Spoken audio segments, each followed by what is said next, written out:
Assalamualaikum warahmatullahi wabarakatuh.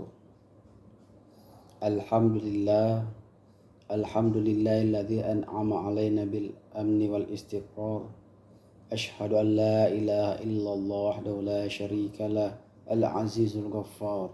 Wa ashhadu anna Muhammadan abduhu wa rasuluh, an nabiyul mukhtar.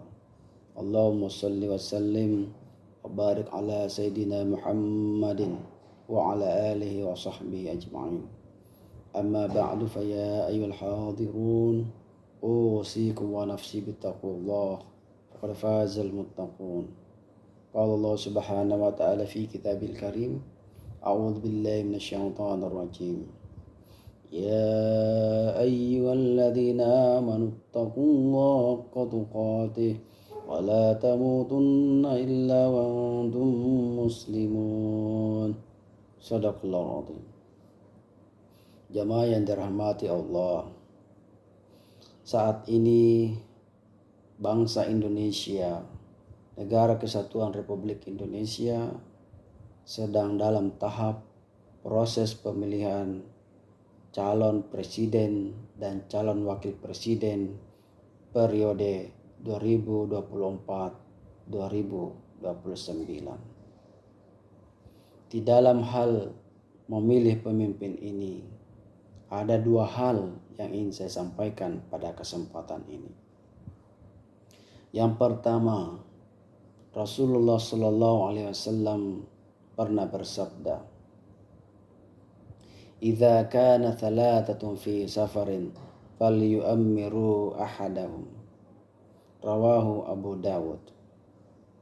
Idza kana thalathatun, apabila ada 3 orang fi safarin, mengadakan perjalanan, falyu'ammiru ahadahum, maka hendaklah mengangkat salah satu di antara mereka sebagai pemimpin. Hadis riwayat Abu Dawud.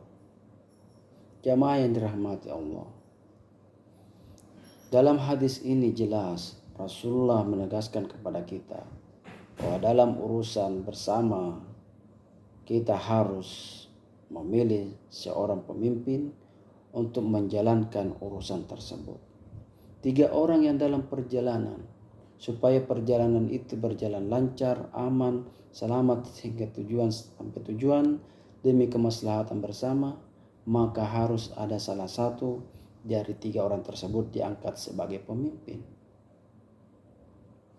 Jika dalam hal 3 orang dalam perjalanan ini saja hendaknya mengangkat seorang pemimpin, maka apalagi dalam berkehidupan kebangsaan, bernegara.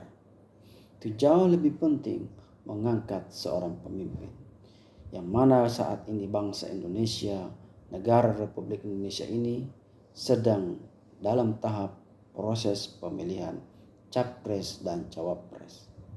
Maka kita sebagai masyarakat Indonesia yang beriman, yang bertakwa kepada Allah, wajib hukumnya kita terlibat dalam pemilihan pemimpin ini. Maka yang pertama ini, kita tidak boleh golput, tidak boleh golongan putih, tidak boleh tidak terlibat dalam pemilihan pemimpin ini. Kita tidak boleh tidak peduli, kita tidak boleh acuh tidak acuh. Tapi sebaliknya, kita harus peduli, kita harus terlibat, kita harus ikut menentukan calon pemimpin dan calon wakil pemimpin kita, capres dan cawapres. Maka sekali lagi yang pertama, kita tidak boleh golput. Yang kedua, Allah Subhanahu wa ta'ala pernah berfirman di dalam surah Al-An'am ayat 129. A'udzu billahi minasy syaithanir rajim. Wa kadzalika nuwalli ba'dadh dhalimin ba'dan bima kanu yaksibun. Shadaqallahul azim.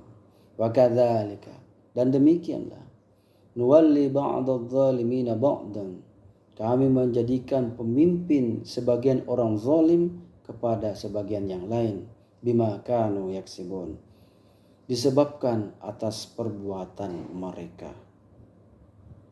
Jamaah dirahmati Allah. Di dalam ayat ini ditegaskan bahwa orang zalim pun bisa menjadi pemimpin. Dan orang zalim itu menjadi pemimpin disebabkan oleh kezaliman mereka yang memilih. Mereka memilih pemimpin yang zalim. Maka tidak heran ketika pemimpin yang zalim ini menjadi pemimpin, maka terjadilah kezaliman.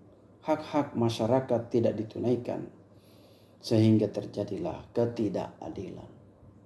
Maka kita sebagai masyarakat Indonesia yang beriman harus memilih pemimpin yang benar-benar berkarakter sesuai yang dicontohkan oleh Rasulullah SAW. Kita tidak boleh memilih pemimpin berdasarkan materi. Maka karena yang kedua yang disampaikan, kita tidak boleh memilih pemimpin karena money politik. Kita jangan sampai memilih pemimpin berdasarkan materi yang telah mereka berikan kepada kita. Kita jangan memilih pemimpin berdasarkan seberapa besar materi yang diberikan calon pemimpin itu kepada kita. Kita jangan memilih pemimpin berdasarkan seberapa besar jumlah yang diberikan para calon pemimpin ini, para tim sukses para calon pemimpin ini saat serangan fajar. Tetapi kita harus memilih pemimpin ini berdasarkan karakter pemimpin yang dicontohkan oleh Rasulullah SAW. Ada 4 karakter yang dicontohkan oleh Rasulullah, yaitu staff. Staff, apa itu staff? S-T-A-F, staff. S itu adalah siddiq. Siddiq artinya jujur. Maka mari kita mengamati cara para calon pemimpin kita ini. Siapa di antara mereka yang terkenal jujur? Yang kedua, T, tabligh. Tabligh itu apa? Menyampaikan aspiratif, menampung aspirasi masyarakat, lalu mencari jalan supaya aspirasi itu tertunaikan, tersampaikan. Yang ketiga, A, amanah. Amanah, bertanggung jawab, terpercaya. Mari kita amati para calon pemimpin kita ini. Siapa di antara mereka yang paling terkenal amanah, bertanggung jawab, terpercaya di dalam mengemban amanah yang diberikan kepadanya, mengemban kepercayaan yang diberikan kepadanya. Dan yang keempat, F, staff, fatonah, cerdas, visioner, mempunyai visi ke depan untuk menunaikan supaya hak-hak masyarakat ini tersampaikan. Dia mempunyai visi apa yang akan bisa dilakukan supaya keadilan ada di tengah-tengah masyarakat. Sebaliknya kezaliman tersingkir, tidak ada di dalam berkehidupan bernegara Republik Indonesia. Jadi inilah 2 sampai kami sampaikan. Yang pertama, tidak golput. Yang kedua, tidak money politik. Demikian yang kami sampaikan. Semoga bermanfaat. A'udzubillahi minasyaitonir rajim. Wal 'ashr innal insana fi khusr illa alladziina aamanu wa 'amilus shalihati wa tawashaw bil haqqi wa tawashaw bis sabr. Barakallahu li wa lakum fil Qur'anil azim wa nafa'ni wa iyyakum bima fihi minal ayati wadh-dhikril hakim. Aqulu qawli hadza fastaghfiruh innahu wal ghafurur rahim. Assalamualaikum warahmatullahi wabarakatuh.